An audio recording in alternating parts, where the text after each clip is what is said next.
Hey everybody, this is Josh Ronquist here for the Heavy Debriefings YouTube channel, here for another edition of Out Today and What I Missed, this time for June 20th, 2025. We have 30 albums on the chopping block this week, 4 that come out today, 26 I've missed along the way, 560 albums that I've covered so far in 2025, and make sure to come back next week when I cover another 40, making for a grand total of 600 albums that I've covered in 2025 so far. But before we get there, let's cover these ones. Let's get into it.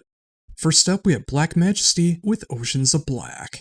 Majesty have returned with their 8th album and their first album in 7 years with Oceans of Black. The long-running Australian power metal band has always put out fantastic work that includes some of the most inspired music in the genre. This time around, with a new guitarist and drummer on board, the band continues to explore what the band is capable of while never losing what brought them to the scene to begin with. The fast double bass and guitar riffs are here in strides, the vocal chops are still hitting everything you love, but there seems to be a little bit of a different feel behind this one. It's kind of hard to describe, but it does feel a bit darker than other albums without losing that triumphant feel that the band has had since the beginning. The vocals are also a bit quieter in the mix, but everything else shines through the darkness. This is an album that needs to be heard in 2025, and I'm so glad that Majesty has returned to create a power metal album for the ages with Oceans of Black. If you feel like power metal has been kind of slow in 2025, first of all, you're wrong, but second, you haven't heard the brand new album from Majesty.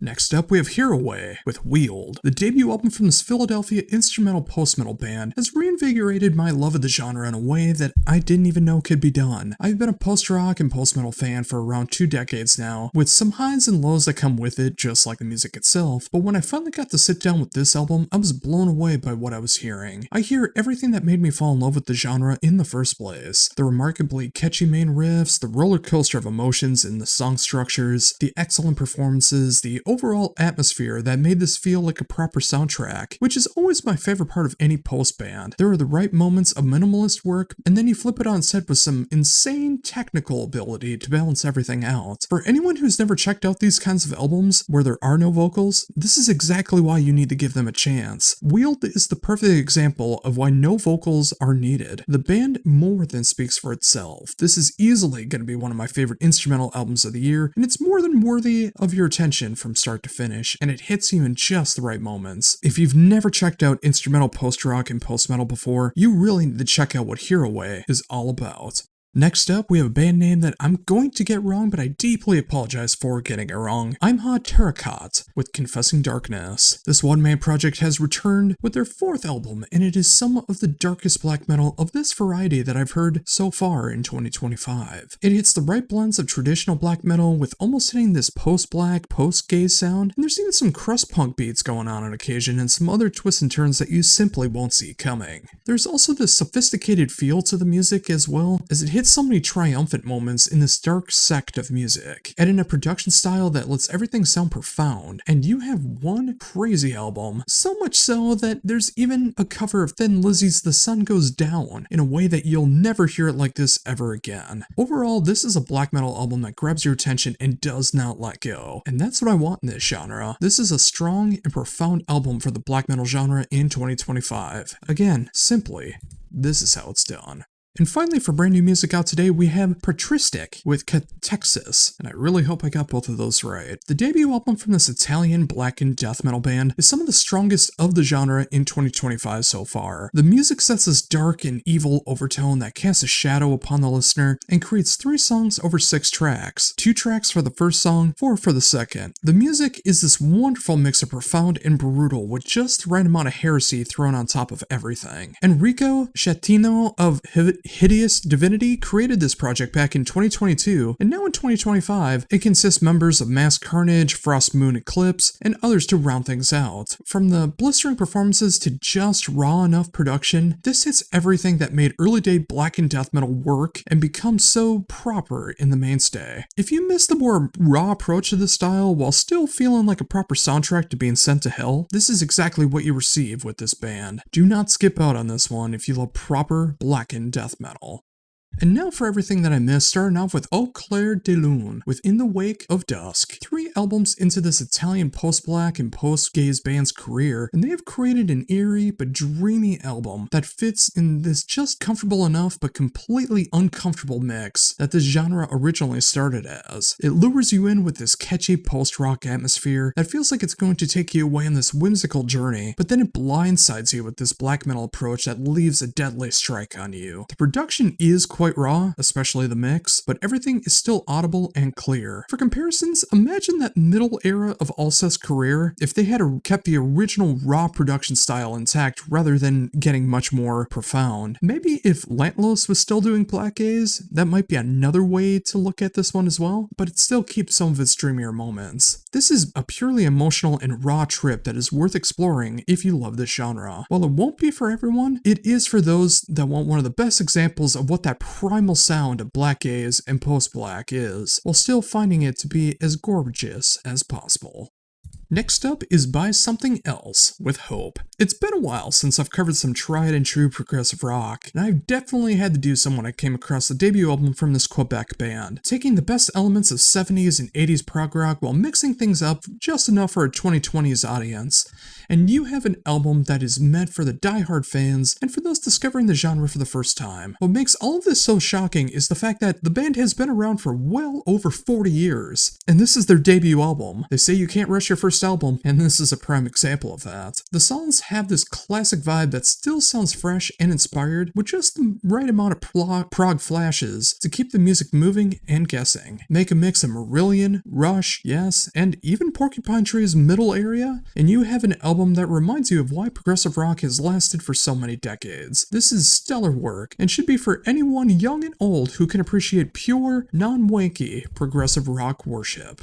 Up next, we have Signnotus with 2. The second album from this one-man band from Wisconsin is something that I wish I had known had come out sooner, but that's what happens when I don't get a promo, and of course social media algorithms make sure that you don't actually see the pages that you want to see. I love the debut album so much, and I actually did cover that in an interview, and I have been anticipating this one ever since, and it did not disappoint. Somehow even getting heavier than before, while still sounding profound, catchy, and the kind of genre bending that I fell in love with in the beginning. 2 is a cinematic soundtrack that hits on so many glorious moments of metal, electronic, and more. The production is stellar, and the songwriting hits so many highs and lows like a proper soundtrack, all while never losing your interest in the process. The imagination that happens within this project is mesmerizing, and it just shows what the imagination of David Fraser is capable of. I can't wait to see what 3 is going to be like in this moniker, and 4 for that matter, as the first 2 have been incredible so far, and it's only going to get better from here on out.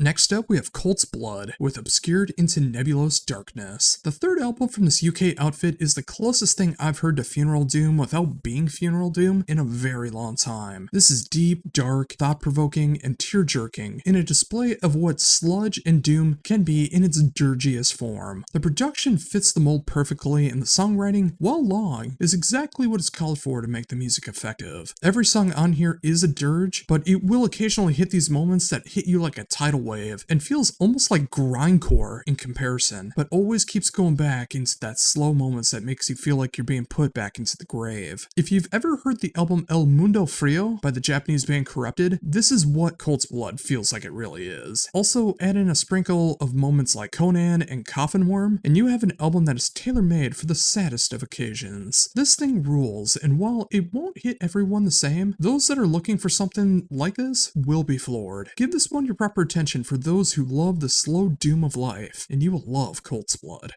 Next up, we have Elusive God with Ambus. The sophomore album from this Croatian band is pure, unadulterated, epic doom metal in the best of ways. It hits this perfect speed of slow, but not too slow, and never goes into anything past mid-tempo speeds. It's that satisfying speed that only this genre can pull off and still sound grand. The songwriting fits like a glove, and the production is so punchy and so full. While I don't speak the language, I love the vocal melodies on display, and it feels so rewarding to listen to over and over again. If you want your Candlemass worship with a Croatian feel and updated production, you should really give Elusive God your proper attention. This is doing epic doom metal the proper justice. Next up, we have Emperoria with The Ascent, Sensen der Catharsis. Boy, I hope I got that right. The debut album from this anonymous German black metal band recaptures that essence of the dark, evil sounds of black metal and what it established decades ago, but updated for the 2020s. I can hear an unholy mix of bands like Emperor, Dark Funeral, and Rotting Christ, mixed in with a more contemporary black metal sound in the form of Emois, Guerrera, and others. The production is pristine for the style and makes everything feel sinister. The songwriting is grand but never loses your attention, with a longer track lengths and songs technically being over 7 tracks, filling out the entire album. For this particular style, this is the 2000s versions of Emois' Exercises in Futility, especially with it being one track spread over several tracks, with just a denser storyline and somehow even more depressing. This is what I love in the pure black metal sound, and I'm so happy that it's showcased here with Emperoria. I can't wait to see what they put out next. Next up, we have Echeton with Tectolitarian. That is a hard thing to say all at once. 3 albums deep into this New England tech death band, and they have more than delivered the technical brutality this time around. While this is my first foray into the band, I see what they used to incorporate with some more deathcore elements that seem to be completely absent on this one, which I'm all in favor as it really doesn't need it. It is an album filled with technical wizardry from everyone in the band, and it only gets more insane as the album continues. It can also be a bit much for some, and you might need to enjoy this one in several takes, but even then, it's very much worth it. The vocals remind me a lot of Summoning the Like, and musically, I hear so much of bands like Neuraxis, Spawn of Possession, and wait a minute, is that Christian Munzer? Yeah, he's in the band now. That would explain why I love the guitar so much on this one. Yeah, this is an absolute beast of an album, and the soul of this machine is getting stronger and stronger. If you want to hear what you love so much about 2000s tech death, but done through a 2020s filter, check out Echeton now. Next, we have Five Rings with their self-titled debut. After starting just last year, the debut album from this Japanese power metal band featuring members of Iron Attack, Lightning, Gauntlet, and Wrath of Noah, and also Illusion Force, is quite the power metal treat. It hits almost all of the tropes that you would love about the genre. The blazing fast songs are here, the mid-tempo sing-along songs are here, the slower epics, and everything in between. Mix all of that with an incredible production style and songwriting that knows when to get grand and when to get lean and mean, and you have a winning combination. This does do the thing where all the songs are in Japanese despite the song titles being in English, so if you're not into that, I understand, but I still feel like you need to check this out anyways, because the songs are so catchy even if you don't speak Japanese. This is such a fun album from start to finish with 9 songs and a little over 35 minutes long. It's just a perfect taste of what this band can do. And considering this is the first entree, I can't wait to see what they do next. Here we have The Great Sea with The Noble Art of Desolation, a debut album from this German black metal duo featuring the drummer of Long Distance Calling, a personal favorite band of mine, and the guitarist of Black Horizons is a monumental piece of black metal done in 2025. It is an album that couldn't feel more grand, but so bleak at the same time, featuring guest vocal appearances from the vocalists of Black Horizons, Secrets of the Moon, and Garb. They make for great touches to make this album feel even more inspired and dynamic. While the production feels modern, but also feels like it was created back in 1997 at the same time.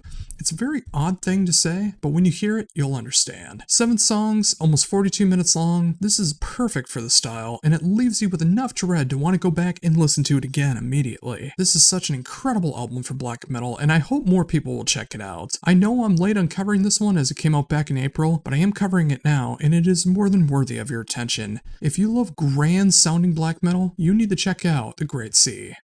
Here we have Idle Heirs with Life is Violence. What a devastating piece of post-metal this debut album from this duo truly is. The music has this hauntingly tragic feel behind every track, whether it is more on the heavier side of post-metal or more on the ethereal side of post-rock of things. Everything strikes hard, and it feels so immensely strong. When a band can channel their inner Coalesce, Mogwai, Amenra, and Cult of Luna into one core sound, it's going to be bombastic and diverse. And speaking of Coalesce, Sean Ingram of Coalesce is one half of the band along with Josh Barber, renowned producer of many metalcore bands. They have 2 very different approaches in their resume, but it is a force to be reckoned with when they work together. Having 2 people known for their metalcore and mathcore roots doing a post-metal album, it's going to have a very unique sound to it all, and it will be very powerful to the punch with every track. And that's exactly what you get with Life is Violence. If you were into post-metal like I am, but you want a little different take on it all, you need to give this one a proper shot and see if it hits you the same way that it's hit me. It's a phenomenal take on the genre, and you might just hear that for yourself. Next up, we have Eminent Sonic Destruction with Floodgate. 4 albums into this Detroit metro area band, and it's truly something special. It hits all the right elements of what prog rock and prog metal hold so dear in 2025, while adding this overwhelmingly emotional state to the music. This is easily their most diverse album that they've done to date, and it hits this element of intensity in so many of the dynamics that it's hard to put my finger on, but when you hear it, it's there. The fact that I can hear bands like Porcupine Tree, Alice in Chains, Dream Theater, Tool, and Soundgarden, all done with such authenticity and serious emotion behind all of it, it just keeps getting better and better every time that I spin it. Imagine if there was a progressive, sludgy, and grunge band equivalent to Alice in Chains' Dirt, and I think you'll have Floodgate. Add on phenomenal production done by Nick Hagen, who is just amazing at what he does, whether he's holding an instrument or doing production work, and you have a prog album that can stand the test of time. If you've never heard the band before, you really should give them a shot and see if they're for you. It keeps getting better on every listen, and it just might for you as well, if you're into this style.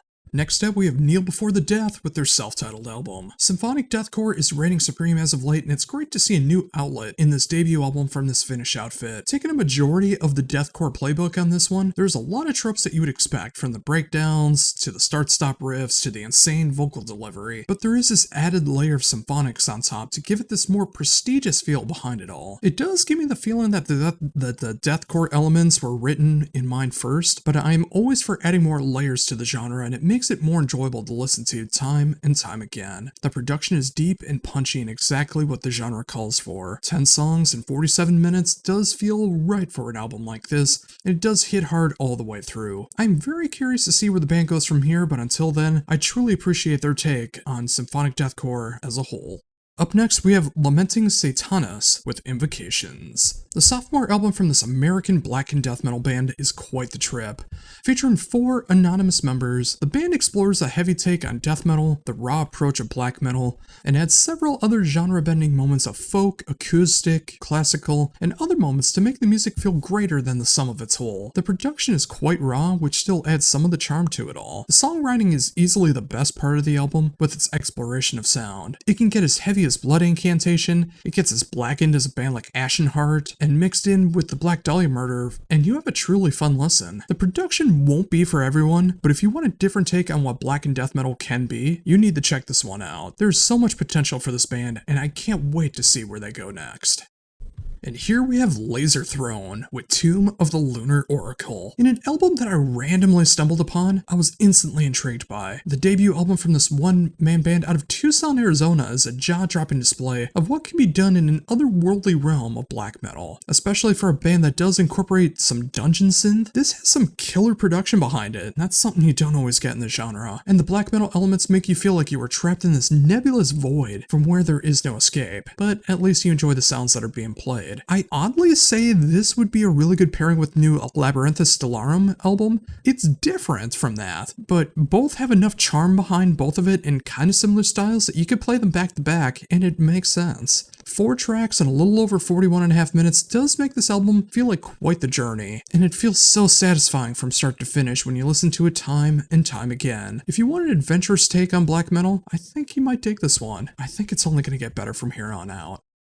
Next up, we have Marshte with Disturbances in Movement. This is a very peculiar album. The debut album from this Finnish band featuring past and present members of Children of Bodom, Red 11, and more is a prog album that I never would have expected, but I am so happy to have come across it. It gets as heavy as Dream Theater or Pain of Salvation, and it hits some quirky moments in the vein of Haken or Vola, and it just explores all these other herbs and spices of their own design and creates a unique take on dark progressive metal. I'd highly recommend this one if you really enjoy the new album from Ryogon, which I covered earlier this year, as they have a lot of left-of-center moments like this as well, and have other similarities for that nice dark progressive metal sound. I'm still trying to wrap my mind around this one as I listen to it, but I think that's the sign of an album being with a lot of potential staying power, as it may click and become a new obsession, and it gets closer to that every time I listen to it.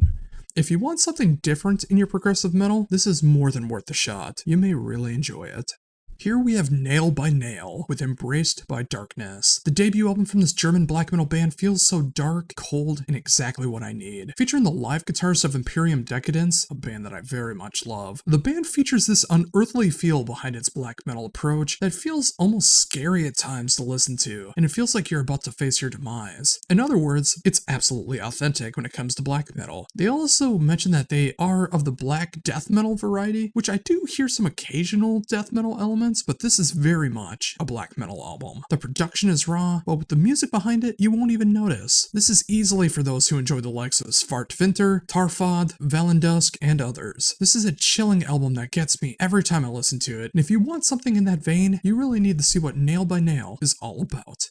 And now we have Sargeist with Flame Within Flame. The legendary Finnish black metal band is back with their 6th album in 22 years. The production is still as haunting as you remember it being. The songs are so fun and catchy to listen to, and the coffin spirit of the band is still in full force. While the band has never reinvented the wheel when it comes to their sound, they've never needed to. All they need to do is create an atmosphere that feels perfect for their blend of satanic black metal that is memorable and can still give you the occasional chill every now and then. At 9 songs and a little over 40 minutes, this is everything that you expect from the band and more. I will say the more I listen to it, the more I love it, and it just fills this dark void in the style that has been missing in the last seven years since they've been gone. For everyone not familiar, this is the band that you need if you love bands like Satanic Warmaster, Emois, and Spectral Wound. Sargeist have come back during a dark time of life, and couldn't that be more appropriate?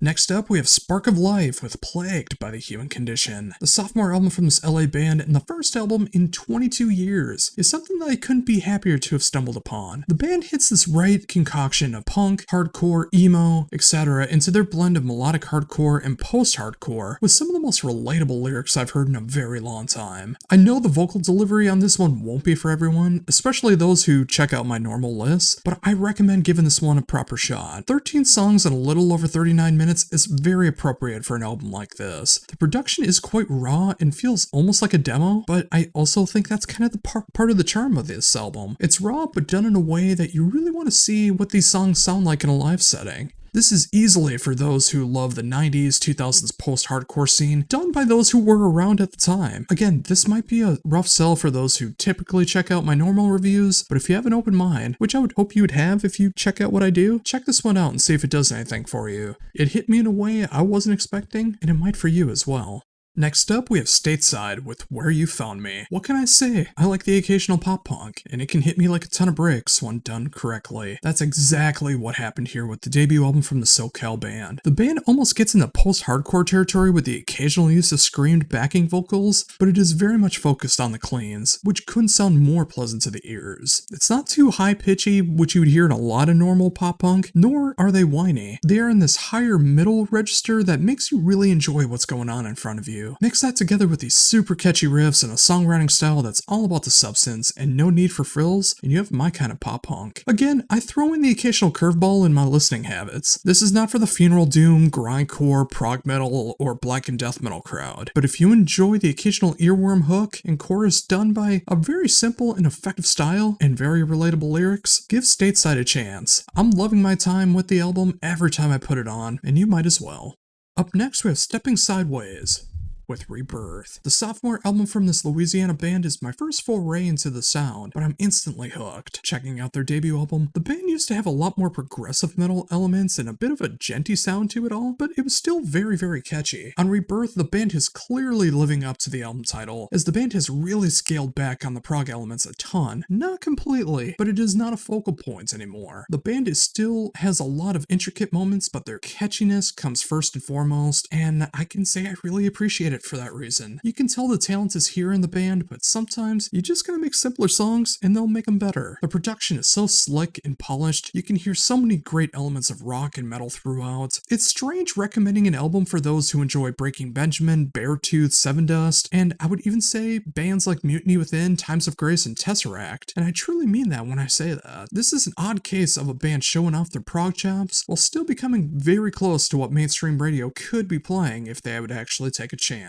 But that's exactly what Stepping Sideways is achieving, and I want to see it happen. Keep up this momentum and see what could be done. I'd much rather have this sound on FM rock radio. Here we have Strange Heaven Autumn with Deteriorate, and they more than live up to their band name. This is such a wild musical brew, and it has me so intrigued. The debut album from this northeastern band combines what feels like elements that should not work, but they make them work perfectly. The music reminds me so much of what happens in instrumental bands like Polini, these atmospheric moments of bands like The Contortionist, but also math rock and almost emo, post-hardcore elements of bands like The Fall of Troy, all rolled into one. The production feels pristine and exactly what the music needs, and the songwriting goes all over the place but somehow still finds home. This is 100% not for everyone, and I'd honestly proceed with caution for those that are not normally into this style but checks out other stuff that I do. But if you check out quirky, off-the-wall, left-of-center rock and almost metal moments, you may have a new favorite underground band with Strange Heaven Autumn. It may not hit you right away, but if you give it time, everything will unlock, and you may just be happy with what you hear.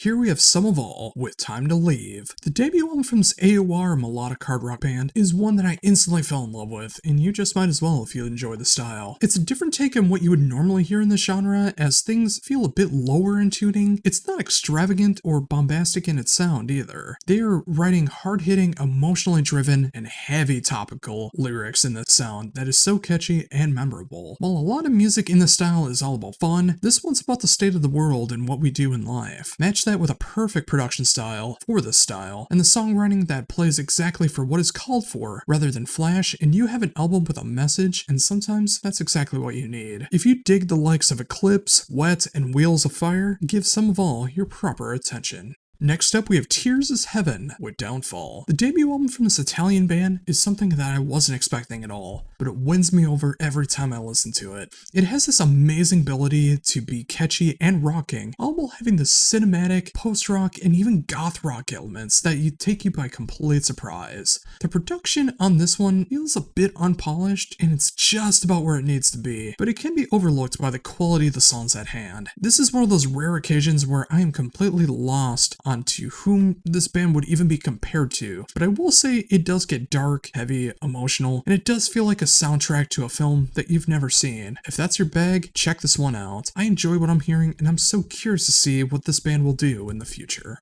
Here we have Out Stampede with In This Moment That We Have on Earth. 5 albums into this band's career, and they may have their magnum opus. Combining that perfect elements of crushing riffs, catchy choruses, and the occasional off-the-wall moments, and you have a band that really gets as much for the early 2000s metalcore scene as it does the 2020s. The production is deep and punchy and full of layers. The songwriting is both bonkers and captivating, but it's all done with this gaze of creating something that will be memorable. This is easily for those who enjoy the likes of Awaken the Dreamer, the early era of the 500, and an even more streamlined band like Blacktooth. 11 songs and close to 36.5 minutes long, and it feels like this flies by so quickly, but that's all the more reason to go back and check it out for all there is to see. If you want to see an unconventional take on what modern metal can be in 2025, check out Out Stampede. They are doing an exceptional job of pushing the boundaries, but never losing the hooks. That is no easy achievement, but that's what keeps me interested. Absolutely solid work.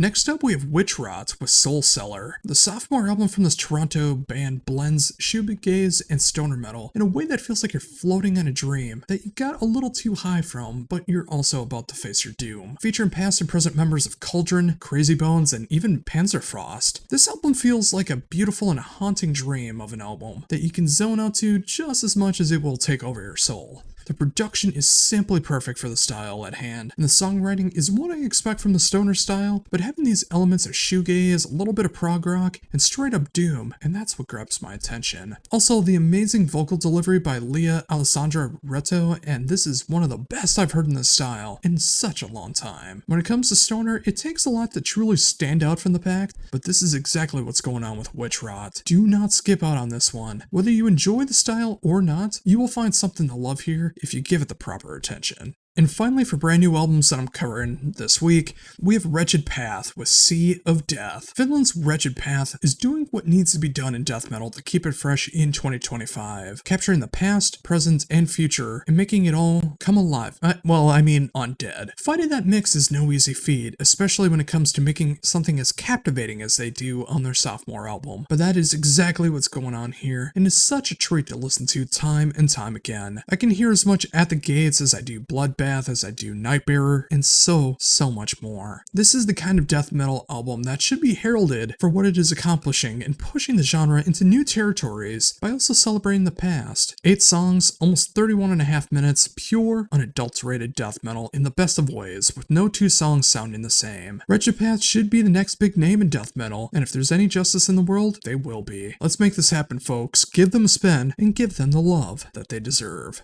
And there you go, folks, another 30 albums down, 560 albums that I've covered so far this year, and again, next week, we'll be making it an even 40, making everything round up to 600 albums I've covered in the first half of 2025. So what do you think? Did I cover some good albums this week, some bad albums, anything that you are going to check out, anything you're going to steer clear of, anything that captured your interest? Please let me know down below. And of course, like, comment, share, subscribe, all that good stuff. And again, come back next week as we wrap up the first half of 2025 with 40 albums for Out Today and What I Missed for June 27th, 2025. Until then, for the Heavy Debriefings YouTube channel, this is Josh Runquist saying embrace the skullet.